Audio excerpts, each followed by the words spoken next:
Elsewhere today, England's largest teaching union says large class sizes and a lack of staff are stopping teachers from properly supporting children with special educational needs and disabilities. The National Education Union says its teacher survey demonstrates mainstream schools are not properly resourced to cope with the demand for SEND support. Well, it comes after the UK government announced major reforms to the system in England. Our education editor Branwen Jeffries has the story. Schools are being asked to make big changes, to do even more to support special educational needs, with plans for more children to stay in mainstream. There is extra money to help prepare, some for schools directly, some for specialist support. Not enough, says the biggest union. Just 1% of teachers think that their school is properly funded, and we have to recognise that the profession feels very much like it is running on empty. There is the wealth in this society to ensure that our schools can be properly funded. It's all down to a political choice. A snapshot surveyed by the union says members have several main concerns, including not enough staff to be more inclusive, the extra workload and class sizes. Fly high. Despite this, there are signs that it's getting easier to recruit and keep teachers, while there are worries about how many support staff like teaching assistants are leaving. The government argues it's investing in early support from more free childcare and school nurseries to family hubs. It says it's fiercely ambitious for every child.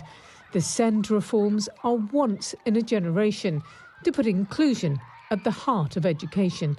Branwen Jeffries, BBC News. 7:32 is the time, and England's biggest teaching union says that large class sizes and a lack of staff are stopping teachers from properly supporting children with special educational needs and disabilities. Well, the National Education Union says its teacher survey demonstrates mainstream schools are not properly resourced to cope with the demand for SEND support. Let's talk to the union's General Secretary. It's Daniel Kebede. He joins me this morning. Daniel, good to have you here. And look, there were warnings that this might be the case. We heard those announcements from the government about what they would like to do. A lot of teachers said, we just don't have the resource. And that's the case, is it? Yeah, that's right. I mean, teachers would love to be able to deliver the Secretary of State's reforms, but, you've got to bear in mind, at the moment, just 1% of teachers think their school is adequately funded. The fact of the matter is, we've had sustained austerity in education for many years, and that has continued under this government. And quite frankly, now, education is running on empty. So what is the answer? If it can't just be about extra cash, is this about a reform of the system, maybe making it more efficient to target that help at those who need it most? Well, at the moment, we've got 1 million children taught in class sizes of 31 or more. There are restructures and redundancies happening all over the system at the moment, in which we're losing lots of support staff. It's incredibly common now to see class sizes of 33 with one teacher and no support. And the government are asking them to be able to deliver inclusion. That quite simply is impossible. We've seen inadequate funding brought in with these reforms. So the inclusion grant, for example, it amounts to about £13,000 per primary school, which is about half a teaching assistant. But you've got to bear in mind that same primary school is also being asked to fund from existing budgets a teacher pay rise. And if that pay rise was just 2%, so below inflation, that would cost the school £20,000. So you've immediately got a huge deficit. We can't have these continuing cuts in education anymore. Yes, and when we break down those numbers, that's when it starts to get interesting, isn't it, the detail? Because, as you said, the government's saying it's investing £200 million to make sure that every teacher's trained and qualified to support pupils. But if you spread that over the base, you're saying that's just not enough? That's right. It's just entirely not enough. But you have to bear in mind, there's not enough funding in the education system more broadly. So the last Labour government spent in excess of 5% of GDP on education. The OECD average is 5%, so comparable to other developed countries. In England, we are spending just 3.9% of GDP on education. So education is being shortchanged generally. Where will the extra teachers come from? Assuming there was more money, if the government said, yes, fine, we can stump up extra cash, there is a shortage of teachers full stop, isn't there? That's right. There's been some improvement in recruiting new teachers, but retention is incredibly bad.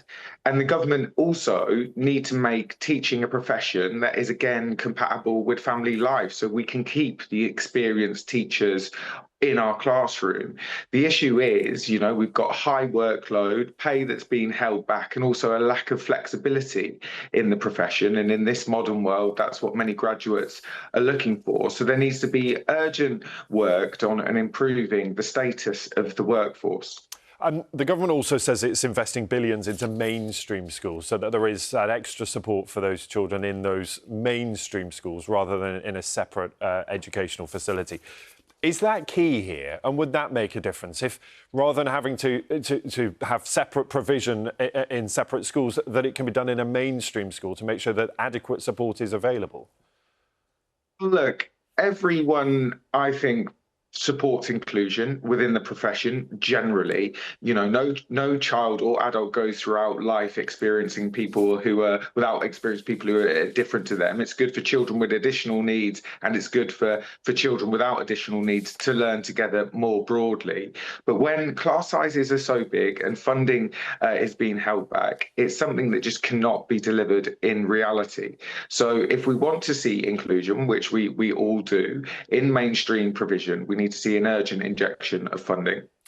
Daniel, good to talk to you this morning. Thanks for being with us from the National Education Union. Thanks very much. We should just say the government, the Department for Education said that they're backing schools and teachers. They say more resource and expertise, £4 billion investment in improving teacher support and training on SEN, special educational needs. They say they want to make sure every education setting has easy access to specialists and funding directly for schools to make changes that improve inclusion. But it's something we will talk about again on the programme.